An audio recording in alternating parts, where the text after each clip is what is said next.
ಎಲ್ಲರಿಗೂ ನಮಸ್ಕಾರ. Cine NC ಕ್ರಿಯೇಷನ್ಗೆ ಸ್ವಾಗತ.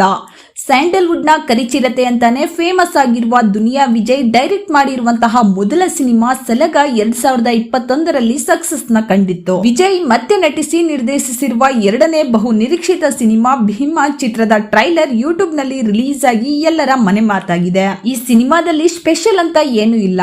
ಸಲಗಾದಂತೆ ಈ ಚಿತ್ರ ಕೂಡ rowdyism action thriller genre story.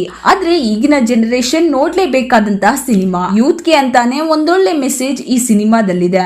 Middle class ಹುಡುಗ ಮತ್ತು ಹುಡುಗಿಯರು drugs, party, drinks, smoke, sex addiction ಗಳ ಮೇಜರ್ ಕಂಟೆಂಟ್ ಆಗಿ ಈ ಸಿನಿಮಾದಲ್ಲಿ ಇಟ್ಕೊಂಡು ರೌಡಿಸಂ ಮೂಲಕ ರಕ್ತದೋಕುಳಿ ಹರಿಸುವ ಕೆಲವು ವಿಜುವಲ್ಸ್ ಈ ಟ್ರೈಲರ್ ನಲ್ಲಿ ಕಾಣಿಸುತ್ತಿದೆ. ಕತ್ತಿ ಹಿಡಿದು ದುಷ್ಟರ ವಿರುದ್ಧ ಅಬ್ಬರಿಸಿದ್ದಾರೆ ಪೊಲೀಸರು ಹಾಗೂ ಇಂತಹ ಗ್ಯಾಂಗ್ ನಡುವಿನ ಹೋರಾಟದ ನಡುವೆ ವಿಜಯ್ ಪಾತ್ರ ಏನು ಎನ್ನುವುದೇ ಸಿನಿಮಾ. ಸಲಗ ಚಿತ್ರದ ಫೀಲ್ ಅನ್ನೇ ಈ ಸಿನಿಮಾ ಕೂಡ ಕೊಡುವಂತಿದೆ. ನಟ ದುನಿಯಾ ವಿಜಯ್ ಸಖತ್ ಮಾಸ್ ಡೈಲಾಗ್ ಜೊತೆ ಫೈಟಿಂಗ್ ಗಳು ರಗಡ್ ಆಗಿದೆ. ಕೃಷ್ಣ ಕ್ರಿಯೇಷನ್ಸ್ ಮತ್ತು ಜಗದೀಶ್ ಫಿಲ್ಮ್ ಬ್ಯಾನರ್ ನಲ್ಲಿ ಕೃಷ್ಣ ಸಾರ್ಥಕ್ ಮತ್ತು ಜಗದೀಶ್ ಗೌಡ ನಿರ್ಮಾಣ ಮಾಡಿ ದುನಿಯಾ ವಿಜಯ್ ಆಕ್ಷನ್ ಕಟ್ ಹೇಳಿರುವಂತಹ cinema. Charan Raj music compose ಮಾಡಿ ಶಿವಸೇನಾ ಅವರ ಕ್ಯಾಮ್ರಾ ವರ್ಕ್ ಈ ಮೂವಿಗಿದೆ.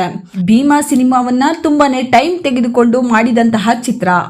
ಮೇಕಿಂಗ್ ವಿಚಾರದಲ್ಲಿ ಇದೀಗ ರಿಲೀಸ್ ಆಗಿರುವ ಟ್ರೈಲರ್ ನಲ್ಲಿ ಇಡೀ ತಂಡದ ಶ್ರಮ ಕಾಣಿಸುತ್ತಿದೆ. ಸ್ಟಾರ್ ಸಿನಿಮಾಗಳಿಲ್ಲದೆ ಥಿಯೇಟರ್ ಕಡೆ ಪ್ರೇಕ್ಷಕರು ಹೋಗದೆ ಎಷ್ಟೋ ತಿಂಗಳುಗಳು ಕಳೆದೇ ಹೋಗಿವೆ. ಈ ಮಧ್ಯ ಒಂದಷ್ಟು ಥಿಯೇಟರ್ಗಳು ಮುಚ್ಚುವ ಹಂತದಲ್ಲೂ ಸಹ ಇತ್ತು. ಅಂತ ಥಿಯೇಟರ್ ಗಳನ್ನ ಹುಡುಕಿ ಆ ಥಿಯೇಟರ್ ಗಳಲ್ಲಿ ಭೀಮಾ ಸಿನಿಮಾವನ್ನ ರಿಲೀಸ್ ಮಾಡಲು ಚಿತ್ರತಂಡ ಮುಂದಾಗಿದೆ. ಆ ಥಿಯೇಟರ್ ಗಳನ್ನೇ ಟಾರ್ಗೆಟ್ ಮಾಡಿ ಅವುಗಳ ಜೊತೆಗೆ ರಾಜ್ಯಾದ್ಯಂತ ಒಟ್ಟು 400 ಸ್ಕ್ರೀನ್ ಗಳಲ್ಲಿ ಆಗಸ್ಟ್ 9ರಂದು ಭೀಮಾ ಸಿನಿಮಾ ರಿಲೀಸ್ ಆಗಲಿದೆ.